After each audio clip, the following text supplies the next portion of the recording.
अपनी बेबाक शैली के रूप में विख्यात भाजपा के वरिष्ठ नेता और राज्यसभा सांसद सुब्रमण्यम स्वामी सोमवार को एक कार्यक्रम में शामिल होने मथुरा के बरसाना पहुंचे। यहां उन्होंने गौ हत्या प्रतिबंध कानून, यमुना प्रदूषण और श्री कृष्ण जन्मभूमि मुक्ति को लेकर अपने संकल्प को दोहराया। वहीं हिंदुत्व से जुड़े इन मुद्दों पर अपनी ही मोदी सरकार की मंशा पर सवाल खड़े करे। गवर्नमेंट को तो अर्थशास्त्र कुछ समझ में नहीं आती ना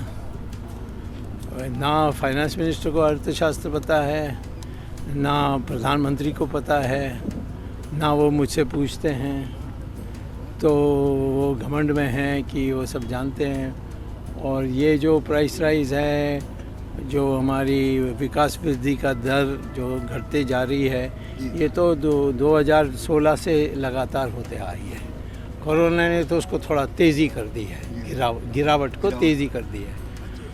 अभी भी इनको कुछ पता नहीं है क्या करना है। स्वामी जी, आप मथुरा आए हो, भगवान कृष्ण की भूमि में राम मंदिर तो बन गया, अब कृष्ण जन्मभूमि के लिए क्या आपकी अगली भूमिका होगी? नहीं, मैंने पहली जो किया है कि नरसिम्हा राव की सरकार ने ये एक विधि पास कर दी थी कि ये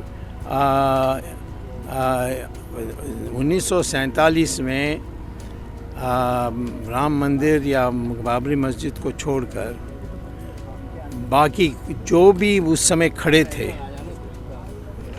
मस्जिद हो, चर्च हो या मंदिर हो, उसको कोई तोड़ नहीं सकता। तो उसको हटाने के लिए, क्योंकि मैं कह रहा हूँ कि हमें संविधान का विरुद्ध में है, ये अवैध है, तो वो सुनवाई बाकी है। उसका नोटिस कारण बताओ सरकार को भेजा है, सरकार ने अभी जवाब नहीं दिया है। और मैं समझता हूँ कि जैसे वो हट जाए वो प्रतिबंध, या मैं कहूँगा कि वो प्रतिबंध को हटा दो, या ये कह दो कि ये जो 3 हैं, राम मंदिर वो तो हो गया, कृष्णा जन्मभूमि और काशी विश्वनाथ जो असली काशी, अभी एक और जो अहिल्या बाई ने बनाई थी, होलकर ने बनाई थी, वो उसकी बात नहीं कर रहा हूँ मैं, जो ज्ञान वापी काशी विश्वनाथ मंदिर, जिसमें वो नंदी बैठा हुआ देख रहा है, वो वाला, उस ये 3 को होने के बाद फिर 1947 में जो है वो हो। यदि सरकार इसकी विरोध करेगी मेरी याचिका की, तो फिर मैं कहूँगा कि ये सब पूरा अवैध डिक्लेयर करो और सारा 40,000 में जिसकी लाठी उसकी भैंस। सरकार के कार्य से कितने संतुष्ट हैं? हाँ, मोदी जी तो कह रहे हैं काशी में बहुत बड़ा सौंदर्यीकरण किया है, लोकार्पण करने वाले। काशी ज्ञानव्यापी काशी विश्वनाथ का तो कुछ नहीं किया। हिंदू और वहाँ अभी भी मस्जिद खड़ी है। इन्होंने कुछ रास्ता साफ किया, ऐसा कुछ किया है, मैं तो गया नहीं अभी। केंद्र में तो हिंदूवादी सरकार है, लेकिन फिर भी आज तक गौ रक्षा के लिए सर, हिंदूवादी सरकार है तो फिर उत्तराखंड में कैसे उन्होंने मंदिरों का राष्ट्रीयकरण किया? मुझे कोर्ट में जाने के बाद ही तो उस डर में उन्होंने वापस किया।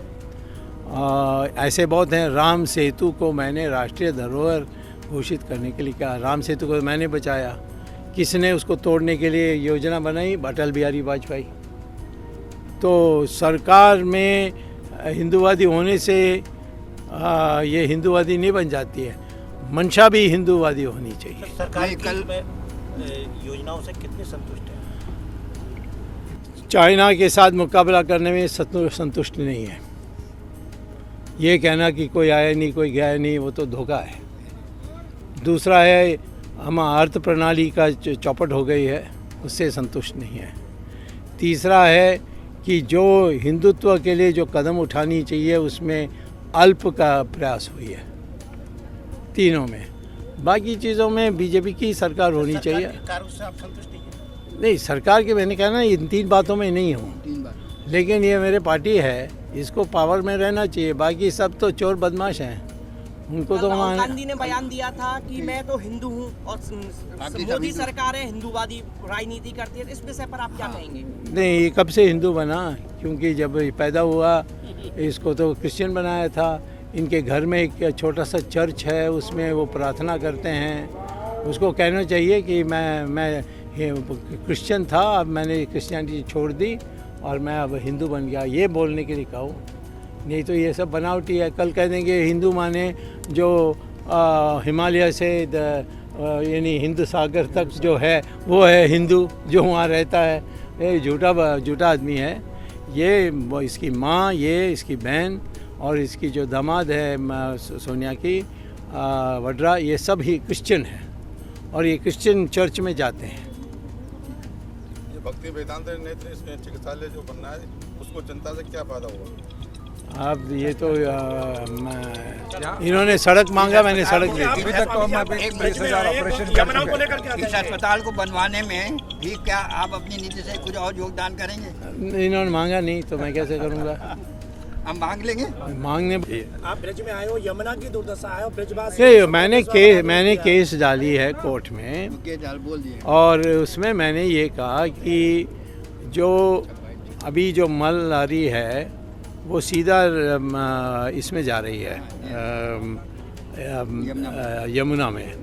मैं कहता हूँ कि एक नहर बनानी चाहिए, जैसे यमुना जा रही है वैसे उसके बगल में, हाँ पैरेलल एक कैनाल बनानी चाहिए। वो आगरा तक आनी चाहिए, आगरा से फिर वो पानी के नीचे ज़मीन के नीचे जा सकता है, उस वहाँ व्यवस्था है। और क्योंकि वज़ीर ये जो ओखला है वहाँ तक शुद्ध आती है यमुना। यहाँ दिल्ली आने के बाद ये सारे मल वल जाने के कारण ये गंदा हो गई है। तो यही मैं कहता हूँ कि ये जो सारे जो हैं इसको आप एक कैनाल बना दीजिए नहर के बिल्कुल नदी के बिल्कुल साथ ही साथ। नहीं, ये दोनों मांगे 2015 में ब्रजवासियों ने आंदोलन किया, लाखों लोगों की मांग रखी। रविशंकर प्रसाद ने 2015 में आश्वासन दिया 6 महीने पूरे कर देंगे। 5 साल हो गए अभी तक ये नहीं हो पूरा। वो तो मंत्री नहीं है ना, तो मैं किससे पूछूं? तो उन्होंने मोदी जी के उस ब्याह पे आश्वासन दिया तो क्या फिर मोदी जी को भी छुट्टी करना है, ये कह रहे हो? नहीं तो कैसे होगा, आपसे पूछ रहे हैं। मैं कहता हूँ मैं तो कोर्ट में जाता हूँ, क्योंकि वहाँ उनको सच बोलना होगा, क्योंकि उनको नोटिस मिलती है, उनको जवाब देना होगा। तो मैं कोर्ट से ले लूँगा। मैंने बहुत चीज़ें मैं सरकार से बोलते बोलते थक गया हूँ और कोर्ट को भी मैंने कह दिया। मैंने सरकार से ट्राई किया परंतु कोई जवाब नहीं दिया।